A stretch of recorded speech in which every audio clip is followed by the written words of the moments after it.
Bueno, buenas tardes. Buenas tardes, casi noche ya. Y ya tenemos encima este campamento, va a estar muy bueno, así que ojalá puedan ir y estemos aprendiendo muchas cosas. Estamos con esta serie acerca de la vida de Daniel, extrayendo algunos elementos. Hoy vamos a ver el tercer tema, en donde vemos y aprendemos acerca de ser atípico socialmente.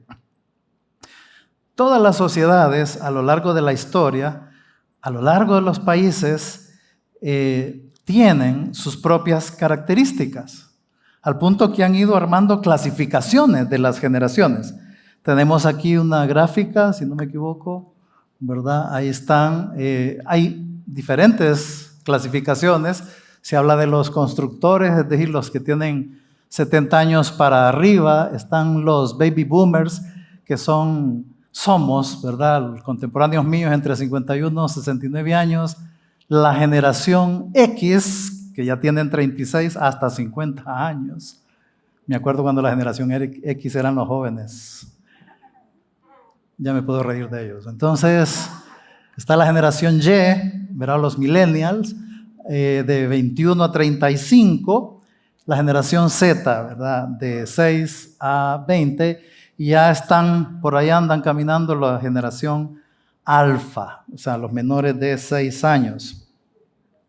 Esa generación millennial, la Y, ¿verdad?, son los, se les llama también nativos digitales. Empezaban ellos a convivir con aparatos electrónicos. Y no digamos la siguiente generación, la generación Z ya son la generación de las redes sociales, una generación digital. Y ya hoy a la generación actual ya incluso le tienen otro nombre, ¿verdad? La generación de cristal. Son los nacidos después del año 2000. O sea que ahorita andan por 22 años los más viejos. Y son hijos de padres generación X. Y estos, generación de cristal, los criaron sin disciplina, que les dieron de todo. Es una generación que se ofende con nada. Claro, no hay que necesariamente haber nacido en esa época para ser de cristal. Hay gente vieja también que es de cristal. No le puede decir uno nada porque ya están enojados, ya están molestos, ¿no? ¿Verdad?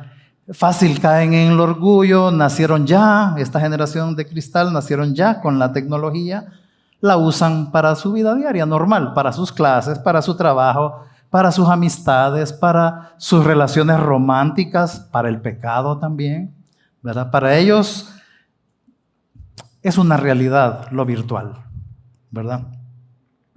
Pero no solamente hay este tipo de clasificaciones, también vemos y nos escuchamos, ¿verdad?, clasificaciones por las épocas.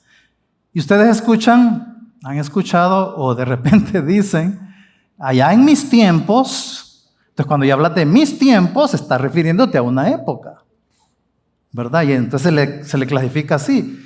O cuando dicen, hoy en día, tal cosa. Hoy en día estamos describiendo una situación actual.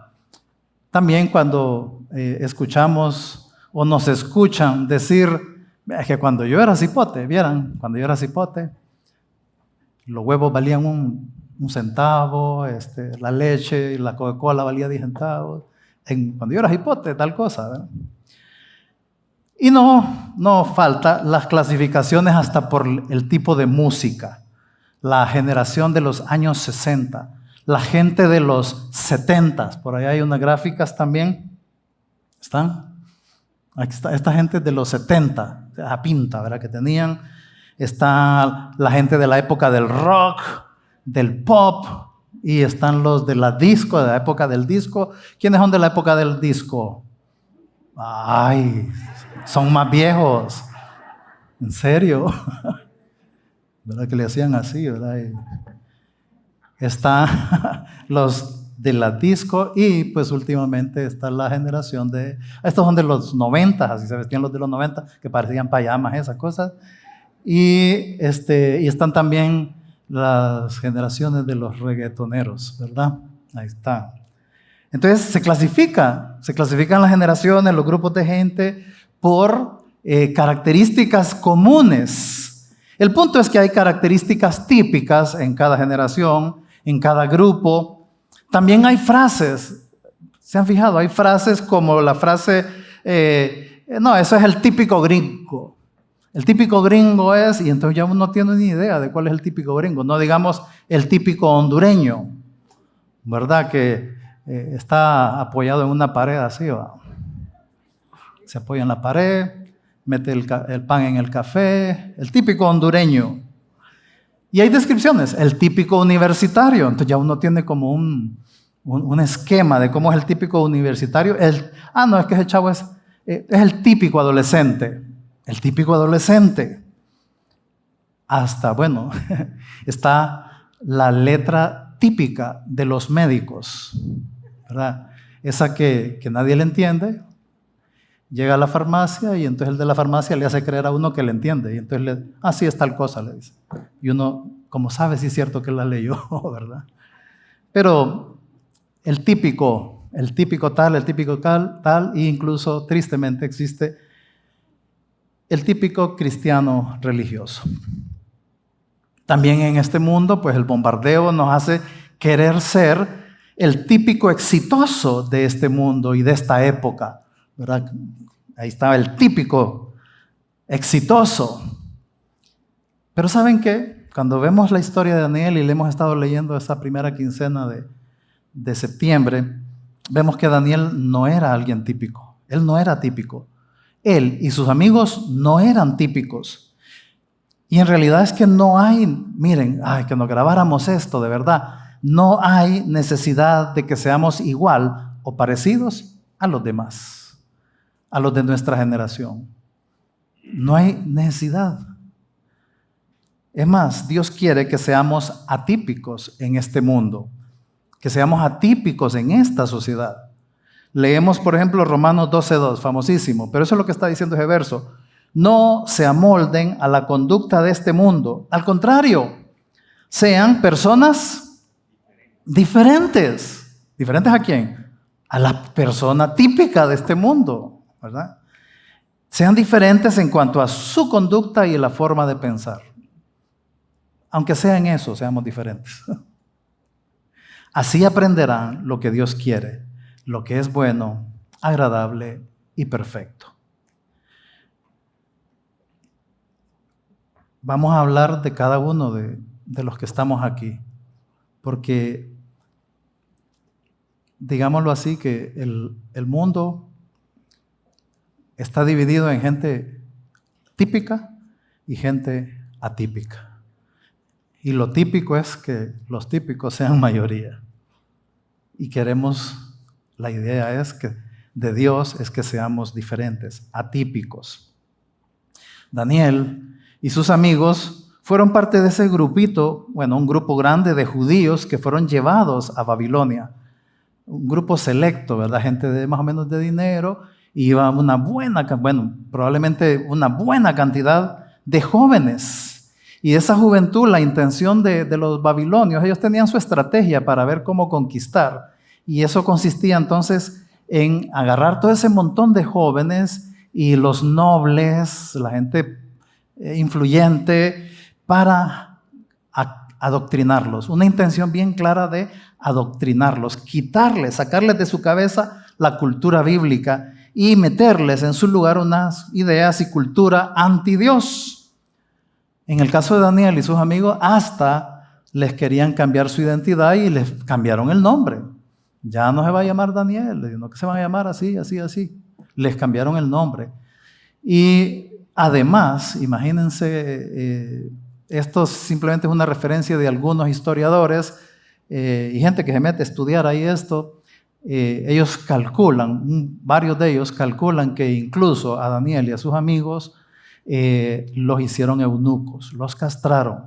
Por eso es que no vemos en ningún momento de toda su historia a Daniel y su esposa y sus hijos, como sucede con otros personajes de la Biblia. Entonces, ¿qué cambio querían hacer en ellos, verdad? Dice Daniel 1, versos 4 y 5. Enséñales a estos jóvenes la lengua y la literatura de los babilonios. Y el rey les asignó a estos jóvenes.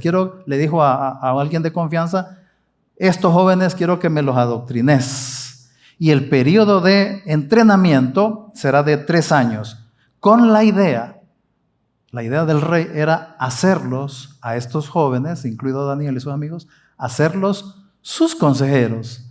Entonces, imaginan qué nivel de adoctrinamiento él confiaba que iba a suceder. Los vamos a alinear tanto y les vamos a sacar un montón de cosas y les vamos a meter nuestra cultura al punto que yo voy a poder confiar que me aconsejen. Porque obviamente va a querer que lo aconsejen de acuerdo a sus líneas, a sus creencias, a sus filosofías. A ese nivel, en 3 años, era intenso. Y fíjense que el humanismo, el progresismo, han tomado esa estrategia de los babilonios ya años. Y se han dedicado bien intencionalmente, bien intensos, no por 3 años, ya bastantes años, se han dedicado a debilitar e ir sacando la influencia de los valores cristianos de la sociedad.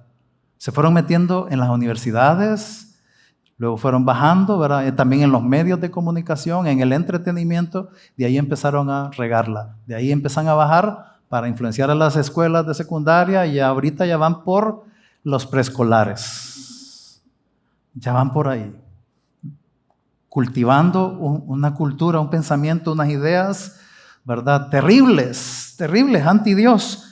Sacarle los valores cristianos y entonces meter la ideología y la cosmovisión aún entre nosotros los cristianos. Nos están bombardeando, no digamos a nuestros hijos, ¿verdad? Ustedes oyeron que, no sé si vieron la noticia, que se está promoviendo que a los maestros los jubilen más antes. Se tenía programada tal fecha y quieren que los jubilen más para acá, para que todos esos maestros con ideas conservadoras ya se vayan para su casa y tranquilo y nos dejen el espacio para darle trabajo, darle ocupación a maestros ya formados, muchos de ellos en la pedagógica, con la intención de influenciar la cultura. Eso ya está pasando, va a suceder en esto poco tiempo. Entonces la pregunta importante es, ¿cómo eres? ¿Eres típico o atípico en relación a los de tu edad, en relación a los de tu profesión? ¿O eres igual que todos los de tu carrera? ¿Eres igual que todas las mujeres, todos los varones, la mayoría, igual que todos los jóvenes, igual que todos los... ¿Eres el típico X profesión o edad o carrera? ¿Eres el típico? Es triste, pero hoy en día el típico cristiano es uno que lee poco la Biblia. Eso es lo típico, que lean poco la Biblia. Y si la lee, pues lo típico es que no se le nota, no se le echa de ver. Va a la iglesia o al grupo, eso es típico, que va a la iglesia o al grupo de crecimiento si tiene ganas, ¿verdad? Muchos es típico que no valoran ni la iglesia ni la familia espiritual que Dios les dio. Dios nos la dio, no lo valoramos. O va a la reunión del grupo, o viene a las reuniones, pero no pasa nada, no hay un cambio, no se nota. Es cristiano a unas 3-4 horas a la semana, es decir, la hora y centavos de los miércoles, la hora y tanto del fin de semana, el casi 2 horas del grupo crecimiento, que son 3-4 horas a la semana, y ya, ¿verdad? El resto del tiempo no se nota, no se le nota. El típico cristiano casi ni evangeliza, ni hace discípulos, no tiene una relación emocionante y transformadora con Jesucristo. El cristiano típico no es atípico en su sociedad. Qué triste, qué triste. Te vuelvo a la pregunta, ¿cómo eres como cristiano? ¿Eres típico o atípico? ¿Un cristiano típico o atípico?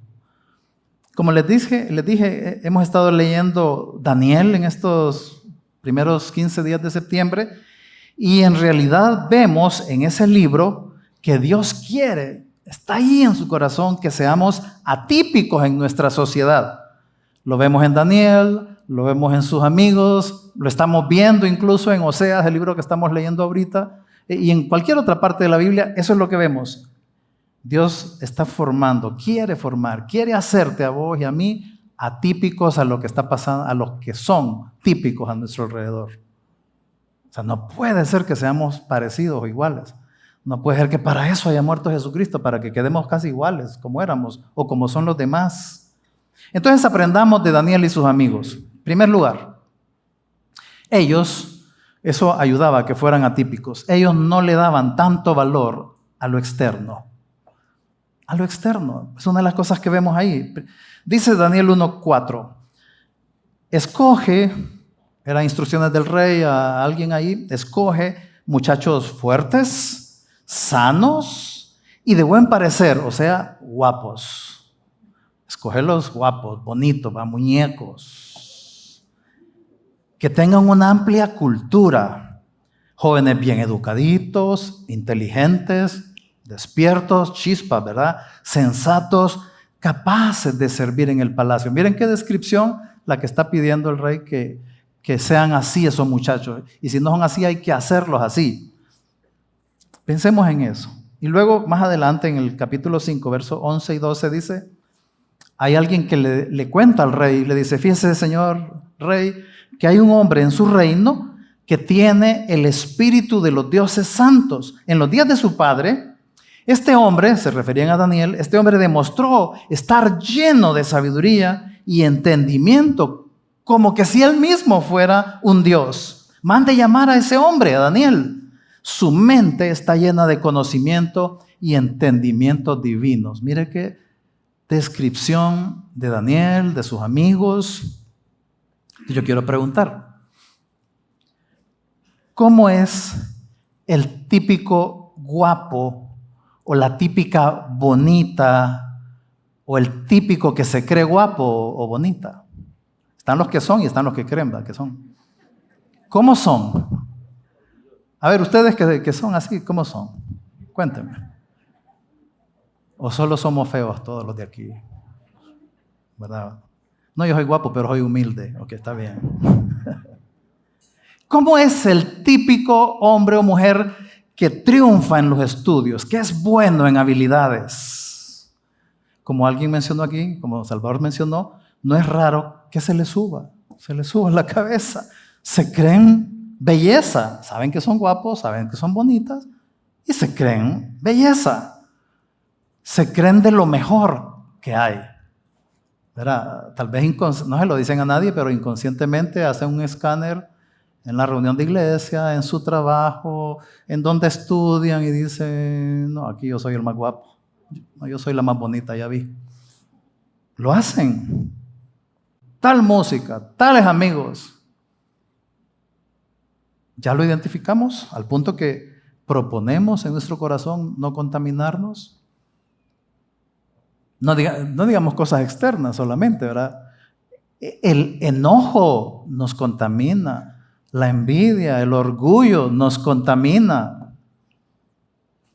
Entonces también debemos de proponernos no contaminarnos en nuestro corazón con el enojo, con esos arranques de no sé qué, ¿verdad? Entonces, ¿por qué? Porque cuando te contaminas, te volvés un típico hondureño, un cristiano típico, un miembro típico de tu generación. Aquí en la Biblia vemos que los de la iglesia primitiva eran atípicos en su sociedad, en su tiempo. Hechos 17:6, verso famosísimo que deberíamos de tenerlo ahí como parte de lo que yo quiero llegar a ser. No algún día, sino en estos días, esta semana. Estos, así describían a los cristianos, estos que han trastornado al mundo entero han venido acá también. ¿Qué descripción? Eso no era típico. Los que trastornan al mundo entero. El típico no trastorna nada. Si acaso trastornan lo bueno y lo vuelve malo. Pero el cristiano típico, el hondureño típico, el joven típico, no trastorna el mundo para el Señor. De un cristiano típico de nuestros días no hubieran dicho eso que dice Hechos 17:6. Entonces yo pregunto, ¿qué dicen de ti en tu trabajo? ¿Qué dice de ti los demás miembros de tu familia? ¿Qué dicen? ¿Qué dicen? No, el típico enojado, el típico colérico, el típico orgulloso, la típica no sé qué va. ¿Somos uno más? ¿Somos uno más? ¿Somos como cualquiera? ¿Hasta ese nivel valoramos a Cristo? Por ejemplo, ¿le das valor a tu aspecto físico? ¿Qué tanto lo valoras? ¿Le das valor a tus habilidades, a tu experiencia, a tu carrera? ¿Le das valor en general a lo terrenal? ¿Le das valor a lo terrenal, a las cosas terrenales? La pregunta es, ¿para qué? ¿Para qué? Eso es todo, eso es lo que hace todo el mundo. Eso es lo típico de todo mundo. Valorar lo terrenal. Valorar su físico, su esto, su otro. Entonces, ¿estamos en lo mismo o no? Entonces, Daniel y sus amigos no valoraban lo externo, lo terrenal. Otra cosa que pasaba con Daniel y sus amigos es que tenían un testimonio muy bueno. Un testimonio de hombres sin miedo. Algo así sería bueno que fuéramos. Ya vimos que decía ahí que ellos tenían un testimonio de sabiduría especial. Es la sabiduría que Dios da por medio de su palabra. La Biblia está accesible a todos nosotros. Por lo tanto, la sabiduría de Dios está accesible para todos. Aquí no hay una razón extra especial para que alguien tenga más sabiduría de Dios que otro. Si todos tenemos la misma Biblia. El acceso a la diferencia será en cuánto la abrimos y con qué corazón la abrimos y con qué cabeza la abrimos, ¿verdad? Entonces la pregunta es, cuando expresas tus opiniones sobre algo, sobre cualquier cosa, ya sea con hermanos, ya sea con amigos, ya sea con la familia, con compañeros, cuando expresas tus opiniones, ¿usas la sabiduría de Dios intencionalmente? ¿Intencionalmente estás buscando en qué versículo, en qué pasaje, en qué principio bíblico pararte? Lo que decís en tus redes, ¿te respalda la sabiduría de Dios en algo de eso? O lo que expresás lo basás en lo que sentís, en lo que está de moda, en lo que todo mundo dice. Lo que yo expreso tiene casi la misma línea de los demás. Vemos que Daniel y sus amigos no tenían miedo de hablar abiertamente. En Daniel 2:28 vemos cómo Daniel le dice al rey, pero hay un Dios en el cielo capaz de revelar los secretos. En aquel momento cuando el rey tenía un sueño y no sabía qué era, ¿verdad? Entonces vemos a Daniel sin miedo, le revela las visiones a no un rey, a 2 o 3 reyes que él estuvo ahí a su como mano derecha, y Daniel sin miedo les dijo sus cosas. ¿Se recuerdan cuando lo leímos? Daniel tranquilamente le dijo a uno, fíjese que usted se va a volver bestia. O sea, decirle eso a un rey, usted se va a volver bestia, puro ganado, andar ahí. Se lo dijo. A otro le dijo, usted no ha sido humilde y entonces va a morir. Decirle eso a un rey en aquellos tiempos. ¿Y saben qué pasaba? Que esos reyes los escuchaban. Lo escuchaban y lo respetaban a Daniel. ¿Por qué? Por la calidad de vida con Dios que él tenía. Por eso fue que no lo mandaron a matar, a pesar de que les dijo cosas duras. Más bien miren la reacción. Daniel 2:46. Entonces el rey se postró ante Daniel. Después de que le dijo, va a quedar como bestia usted, puro animalito. Daniel 5, más adelante, a otro rey, después de decirle, usted no ha sido humilde, se va a morir, el rey Dice que le dio vestidura real a Daniel, lo nombró el tercero en autoridad sobre todo el reino, a pesar de que Daniel le habló fuerte y a pesar de que al ratito lo mataron. Y bueno, ya sabemos que en una ocasión Daniel fue a parar al foso de los leones. ¿Se acuerdan cómo fue? ¿Cómo fue a parar ahí ese hombre? Daniel 6:4. Entonces, dice, los demás administradores y altos funcionarios comenzaron a buscar alguna falta en la manera en que Daniel conducía los asuntos del gobierno. Le buscaron por aquí, le buscaron por allá, revisarle su celular, revisarle la computadora, chequear ahí las cámaras, las redes de él, chequearlo por todos lados, sus papeles, sus cuentas, todo lo revisaron, pero no encontraron nada que pudieran criticar o condenar. Dice que Daniel era fiel, siempre responsable y totalmente digno de confianza. Parece que estuviera describiendo a gente de gobierno, de cualquier gobierno. No le hallaron nada. Seremos así. Seremos así. Entonces estos hombres, cuando vieron que no le hallaban por dónde, enemigos de él, se inventaron una trampa. No, aquí no va a haber manera de agarrarlo. Entonces sabían que Daniel tenía una costumbre de orar 3 veces al día. Y entonces, y Daniel no dejó de hacerlo a pesar de que prohibieron orar. Entonces, por hacerlo, por orar 3 veces al día, fue que Daniel fue a parar al foso de los leones. Pero Dios lo libró. Leímos esa historia. Como sabemos el final de la historia, nosotros lo leemos como tranquilamente, pero imagínense, Daniel no sabía en qué iba a parar la historia y aún así no importa. Él se mantuvo. Igual pasó con los amigos de Daniel, ¿verdad? Ellos no quisieron adorar la estatua del rey y por eso mismo fueron a parar al horno, ¿verdad? Un horno 7 veces más fuerte, calentado, ¿verdad? Prefirieron eso antes que negar su fe en Dios.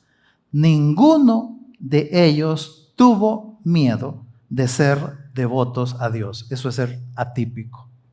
No tuvieron miedo de ser como hay que ser con Dios. Pero si te da temor o pena darte color de cristiano, es que eres el cristiano típico de hoy. Así es el cristiano típico de hoy. Yo me puse a pensar, un cristiano típico, ¿cómo hubiera reaccionado? ¿Qué cosas se le hubieran metido en la cabeza ante la disyuntiva? O adorás la estatua del rey o vas a parar al horno. Si la adorás, quedas vivo y ya estuvo. ¿Se imaginan? ¿Qué hubieran hecho ustedes? Yo me puse a pensar, ¿qué hubieran hecho un cristiano típico? Entonces yo me imagino que diferentes escenarios. Por ejemplo, más de alguno pudiera haber dicho, bueno, si de todos modos yo ya me perdonó, y Dios me va a entender, Dios me va a entender. Además, solo es una vez. Voy, adoro, de ahí me voy, le pido perdón a Dios y ya estuvo. Ya, se acabó el problema. Soluciones típicas de un cristiano típico. O tal vez otro hubiera dicho, yo voy a ir a adorar la estatua, pero voy a hacerlo simulando. Voy a hacer que estoy haciéndolo, pero de corazón, no, yo ni creo en esas cosas. Solo lo voy a hacer ahí para darla a pantallar, así como dar la patarata de que lo estoy haciendo. Eso hubiera hecho otro cristiano típico. Y suena inteligente la solución, ¿verdad? Otro hubiera dicho, no, pero es que el rey ha sido tan bueno con nosotros. Hay que ser agradecidos, dice la Biblia. Además, la Biblia dice que hay que sujetarse a las autoridades. Entonces, yo no le veo nada malo de venir y hacer una agachadita ahí con la estatua y ya estuvo. ¿Qué de malo hay en eso? Gente legalista, exagerados. Yo veo a algunos pensando de esa manera. Y no falta aquel que hubiera dicho, ay, si solo es de ir y agacharse, ya estuvo. Si yo he visto cristianos haciendo peores cosas. No, ¿Qué tiene malo que yo haga eso? ¿Vieran lo que yo he visto? Hermanos, que yo he visto, si usted te contara, sería chisme. Pero no. Y otro tal vez hubiera puesto así más melancólico, hubiera dicho, pero es que si me niego a adorar la estatua, nos van a matar. Y si nos matan, entonces nuestro pueblo no va a tener quien le ayude, porque nosotros estamos en una posición con capacidad de ayudar a los hermanos. Entonces, si yo no hago lo que dice aquí, pues los hermanos van a perder a alguien que les puede ayudar. El cristiano típico encuentra excusas para no obedecer a Dios. No obedezco a Dios, es que mi cónyuge, viera cómo es que me saca de quicio. Yo por eso soy así. Porque es que usted no la ha visto a ella, es que usted no lo ha visto a él. Entonces, la excusa es cómo es el cónyuge. Es que en mi trabajo me lo exigen, yo tengo que ir vestida así porque me lo exigen. Me exigen, ¿verdad? Que tenemos que ir a esa fiesta y echarnos unos 8 merengazos por lo menos. Un caitazo ahí. Pero ¿y qué tiene de malo si yo es con mi esposa que voy a bailar? ¿Verdad? No, es que miren, es una tradición familiar. Ya es de familia, lo tenemos, que cuando nos reunimos, pues nos echamos ahí una cervecita todos, con la carne asada. Esta es tradición ya de la familia. Etcétera, etcétera, etcétera. Para el cristiano atípico, oigan esto, para el cristiano atípico, obedecer a Dios no es negociable. No es negociable.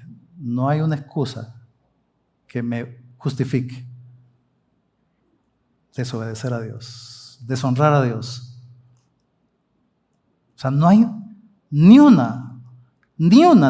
la miringuiñísima parte de una que me justifique que yo trate mal a mi cónyuge, me comporte como todo mundo, que yo haga tal cosa, que yo adore una estatua. No hay nada. Eso lo entendía el cristiano atípico como Daniel y sus amigos. Dios nos puede librar del horno y si no lo hace, pues no hay problema. Pero yo no voy a adorar esa estatua. No hay problema. Y otra característica, podríamos sacar un montón, pero voy a mencionar estas 3 nada más, es que en el cristiano atípico, en el caso de Daniel, la gente miraba que creían en Dios. Se les echaba de ver que creían en Dios. Su creencia en Dios no era un secreto bien guardado, el secreto mejor guardado de mi vida. Recordemos que estos muchachos vivían en una cultura muy agresiva, como hoy. Hoy estamos viviendo en una cultura bien agresiva. Daniel 6:5, finalmente llegaron a la siguiente conclusión. Nuestra única posibilidad de encontrar algún motivo para acusar a Daniel será en relación con las normas de su religión. O sea, nuestra única posibilidad, dijeron enemigos de Daniel, viendo cómo buscarle algo para dañarlo, es que no hay por dónde. La única manera es algo que tenga que ver con su creencia. Sabían que Daniel oraba frente a su ventana. Ahí puse un dibujo, ¿verdad? Donde se ve que Daniel oraba, no se iba a esconder. No es que es malo, ¿verdad? Pero Daniel no es que andaba un cuarto de guerra ahí escondido, sino que su cuarto de guerra era con las ventanas abiertas y todo el mundo lo miraba. Todo el mundo lo miraba. Lo podían ver. Y estos enemigos de Daniel ellos sabían con qué seguridad, sabían que Daniel no se iba a rajar. Que si ellos o si el rey prohibía la oración, Daniel no iba a dejar de orar. Los amigos de Daniel no adoraron la estatua, aunque era una orden real, obligatoria. Es muy evidente que para todos era muy visible que Daniel y sus amigos tenían una relación muy fuerte con Dios. La gente, y eso es importante, que aún gente enemiga sabían que no iban a dejar de hacerlo. Adorar a Dios, orar, vivir como Dios quiere. Ellos no van a dejar de hacerlo. Qué bonito que los enemigos piensen así de uno, ¿verdad? ¿Tenés enemigos que piensen así de ti? Entonces, pero el típico cristiano, a veces, ni sus mejores amigos, ni su familia no cristiana ven algo en ese cristiano. A veces ni ellos ven algo cristiano en ese cristiano. Qué feo y qué triste. Es penoso. Cuando alguien llega a una reunión, a mí me ha pasado que llega alguien a la iglesia, me lo presentan y está ahí conmigo, ¿verdad? Durante la reunión, termina la reunión y está ahí y de repente me dice, pastor, aquella persona que está allá viene a esta iglesia. Ya mejor pregunto, ¿por qué? Porque la primera dije, sí, no, él viene a la iglesia, ¿lo conoce? Ay, ¿para qué pregunté? ¿Verdad? Vieron lo que me dijo. Y esa persona viene a la iglesia, o sea, hasta extrañados. No sabía yo que era cristiano. Y tenemos como 18 años de ser compañeros de trabajo, fíjate. Es nuevo aquí a la iglesia. No, tiene como 25 años de venir a la iglesia también.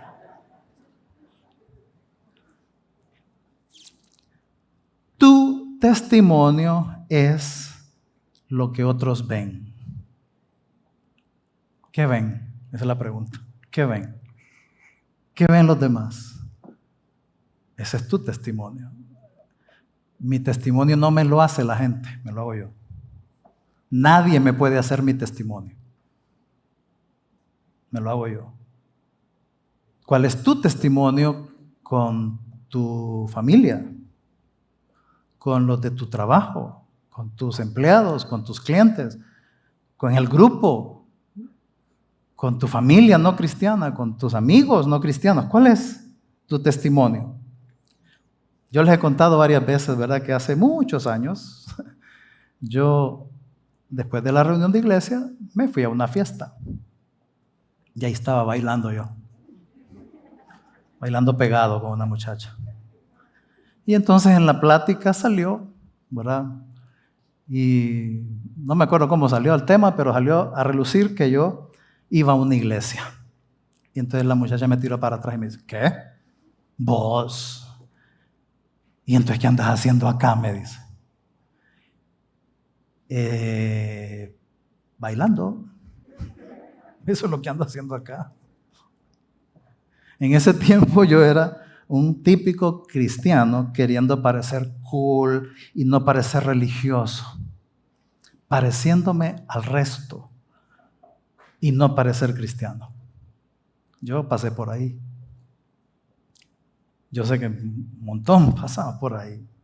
Entonces, vuelvo a la pregunta, ¿tu cristianismo es uno de los secretos mejor guardados que tenés? O por otro lado, eres uno de esos cristianos que muestran una imagen distorsionada de lo que es ser cristiano. Eso es peor también. No sé cuál es peor en realidad. El que nadie sabe que es cristiano o que da una imagen distorsionada de lo que es el cristianismo. ¿Te ves como alguien que cree en Dios? O sea, los enemigos de Daniel decían, no, es que ese cree tanto en Dios que no va a dejar de orar. Agarrémoslo por ahí. Entonces, ¿qué creen? ¿Qué piensan? ¿Qué ven tus hijos, tu cónyuge de tu cristianismo? ¿Qué ven tus compañeros? ¿Qué ven los hermanos de la iglesia? ¿Qué ven tu familia? Etcétera, ¿verdad? ¿Qué ven? ¿Pareces esposo o esposa cristiana? ¿Te ves como un líder cristiano? ¿Te ves así como un líder cristiano? No solo aquí en la iglesia, entre los hermanos, todo el tiempo. ¿Te ves como alguien que cree en Dios? Pregunta, ¿te atacarían tus enemigos por tu lado espiritual? Como dijo un pastor una vez, si fuera prohibido ser cristiano, a muchos no les encontrarían evidencia para arrestarlos. habría evidencia para arrestarte. Y eso, desgraciadamente, se está haciendo típico hoy en día cada vez más, cada vez más. Estados Unidos es doloroso. Dicen que algunos que calculan y hacen estudios, encuestas, ellos calculan que no me acuerdo si para el 2000, si el Señor no ha venido antes, ojalá venga antes el rapto, el 2030 al 2050, el cristianismo casi va a estar desaparecido de Estados Unidos. El cristianismo verdadero. A ese ritmo que va. Otros dicen, por ejemplo, que ya va a ser el rapto, que desean ver al Señor, pero no se les nota. No se les nota, solo lo dicen, pero no se les nota. La evidencia, más bien, es que están bien, sin que haya posibilidad de que suceda el rapto. La evidencia dice que no quieren que el Señor venga por ellos. Eso dice la evidencia, no tus palabras. Entonces, un cristiano atípico es más allá de sus palabras. Lo que dices y cómo vives concuerda con lo que dices creer. Con lo que dices creer. Entonces, recuerda lo siguiente.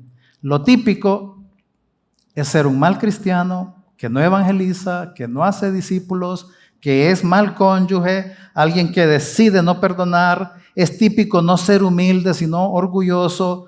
Es típico no ser luz en tu trabajo, ni en la calle, ni con tu familia y amigos incrédulos. Lo típico es ser un soltero que no desea casarse, o que si se casa solo quiere tener un hijo, ¿verdad? Lo típico es no inculcar a los hijos a que aspiren a ser líderes espirituales. Lo típico es ser cómodos. Es típico buscar a Dios solo en los problemas, o para que nos bendiga en lo material y terrenal. Eso es lo típico. Pero ¿saben qué? Tenemos lo mismo que Daniel para ser atípicos. Tenemos el Espíritu Santo, el mismo Espíritu Santo. Es más, ustedes y yo tenemos más que Daniel. ¿Por qué? Porque nosotros tenemos toda la Biblia y tenemos la iglesia. Daniel no tenía toda la Biblia. Daniel no tenía iglesia. No existía todavía. La iglesia, las reuniones de iglesia, el grupo son lugares donde aprender a ser atípicos. A eso es que tenemos que ir. A eso nos tenemos que reunir. Es un lugar donde yo voy a ir a aprender algo para ser atípico. Daniel nos enseña cómo es alguien que tiene a Dios en su mente todo el tiempo. La pregunta a tu alma es: ¿te atraen los atípicos al punto de querer ser así? ¿O más bien hasta ves malo salirse de lo normal? Los cristianos atípicos no son normales según el mundo, pero para Dios ser atípico es lo normal. No te contentes con ser el típico cristiano de esta época. Miren, como iglesia tenemos una cultura que no te la quiten, que nadie te la quite, la cultura bíblica. Aquí queremos que el típico gran comisionista sea atípico en este mundo. Eso es lo que queremos para cada uno de nosotros. Y algo que le ayudó a Daniel a ser atípico es ver lo que le venía al mundo. De eso vamos a hablar el próximo miércoles. Vamos a hablar de las famosas 70 semanas de Daniel y de su efecto en nuestra vida. Así que vamos a orar. Señor, gracias por tu palabra, por tu espíritu, por la iglesia. Tenemos todo lo necesario, Señor, para ser atípicos en este mundo. Para seguir el ejemplo de hombres como Daniel y sus 3 amigos. Y otros hombres en la Biblia, Señor. Gracias porque no tenemos excusas. No tenemos por qué amoldarnos a este mundo y ser como los demás. Parecernos al resto. No hay necesidad, Señor. Que nuestras redes sociales se parezcan a las de cualquiera. No hay necesidad, Señor. Que cada uno aquí, Señor,